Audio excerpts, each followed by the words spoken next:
رفقا سلام. الحمدلله خدمتی دیگری از نیروی تولیدی یاورخان حاصل شده برای راحتی خانواده ها. سه چرخه که ملاحظه میکنید به صورت دو تک آماده شده برای سواری، ورزش، جابجایی و استفاده خانواده ها که قسمت عقب یه نفر بزرگسال یا حتی دو تا کودک هم میتونن جا بشن.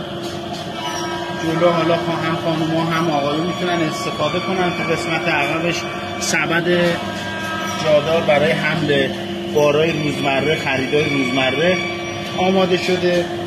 سه چرخه به صورت دنده‌ای هستش و تعویض دنده انجام میشه که کار رکاب زدن رو خیلی راحت‌تر و بی‌فشارتر انجام میده. خدمت شما موفق باشید. یا